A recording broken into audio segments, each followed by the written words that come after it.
Start. So, first of all, hi, welcome. I'm Dr. Heather Rivera, and but today I'm Queen Ona of Exaltia, and I have some other books that I published. You may have heard of: Healing the Present from the Past, Quiet Water, Maiden Flight. And if you're interested, they're back there on my table. I'm table number 19. You can also visit there and see get a land slither for yourself. So I want to talk to you today about. Where's my stand? Can you get my stand that's over there? That's really important. Where's your stand? It's okay. She's getting it. Oh, okay. I want to talk to you about my new book that's coming out before Christmas. It's called Into Exaltia. It's magical. Isn't that magic? And it's a young reader's book, fantasy adventure, ages 9 to 12. And so I'm going to read you a chapter from that book. And just let me set the scene for you. So we have 12-year-old Sarah and her sister, 10-year-old Molly, that are staying at spring vacation at their grandmother's house. Their Uncle Henry also lives there, but he's a little odd. And he keeps his door closed, and the kids never know what's in there. Now, Sarah's duty is to keep her sister occupied and not bored. Their mother is on their honeymoon with their stepdad, Phil, and Molly's really upset about this. So Molly convinced her sister to sneak into Uncle Henry's room. And they find in there all these treasures.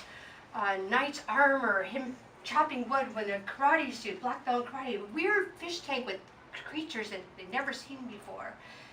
And they think, oh my God, Uncle Henry's the coolest. And there he is staring at the door. I'm the coolest, huh? He's caught them. And so this chapter is when they're trying to backpedal out of being caught in their Uncle Henry's room.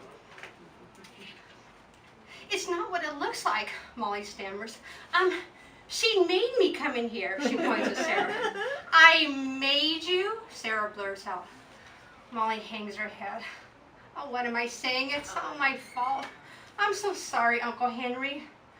Well now, if I didn't know better, and I do, I would say that you, Miss Molly, somehow convinced your older sister to trespass, Uncle Henry points out. It's my fault, Uncle. I should have told Molly no. I was only trying to cheer her up. We'll never do it again. Right, Molly?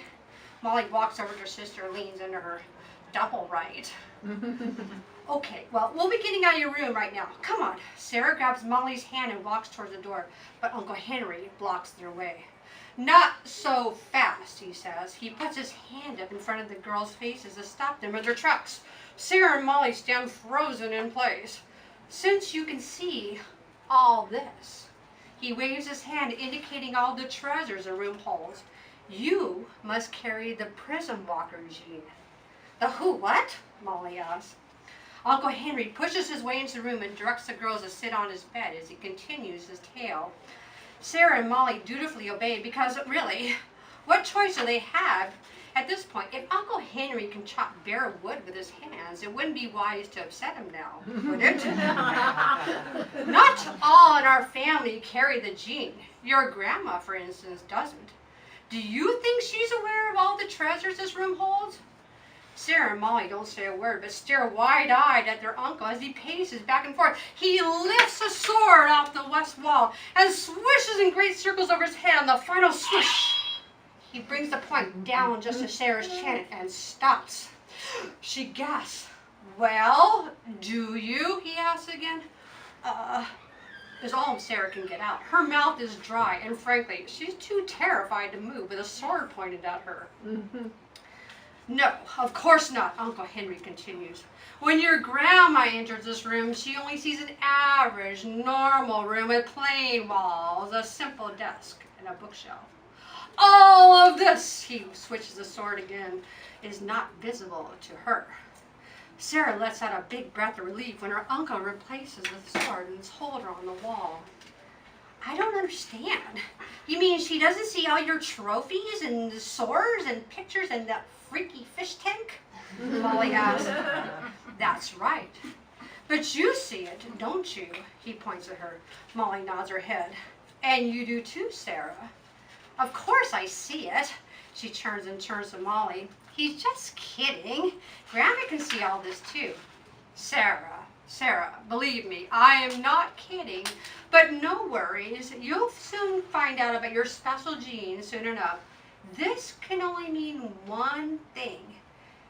You have been called for a mission. Mission? Molly asked. Yes, we'll get to that soon enough. Right now, I'd like you to take a look at something I've been working on. He directs the girls to approach his desk. The girls stand on either side as Uncle plops down his big leather chair. He sifts through mounds of paper, maps, bits of twine, ancient coins, a few dried up gummy bears, and old gum wrappers. After pulling some lint off a grimy green gummy bear, he pops in his mouth and chews away. Gross, Sarah says. Aha, here it is, take a look. The girls lean in really close to see what their uncle is all excited about. He pokes his finger on a tiny scrap of paper with strange symbols on it. Sarah's baffled. It's not like anything she's seen before. If it's a language, she's unsure of what language or what country it even comes from. What is it, Uncle Henry? A treasure map? Molly says, hoping it's another fun game for them to play, like the ones Sarah always makes up for her. No, little squirt, not a treasure map. I think they need help. See right here? He points to the symbols that make no sense, some looking like arrows, a sun, boxes. That's the inner realm sign for help. Inner realm? Sarah asks. Yes, the inner realm of Exaltia. It's all in the book of codes. He hands Sarah an old worn book with many bent pages. She opens the book and finds it full of pages filled with strange symbols, some with scraggly, hard-to-read images, and some pages are completely blank. This is all gibberish. Not gibberish, I assure you. What's this? Molly picks up a triangular glass piece that makes pretty rainbows. Ah, now that, young Molly, is a prism. It's a tool of your calling. Thank you. So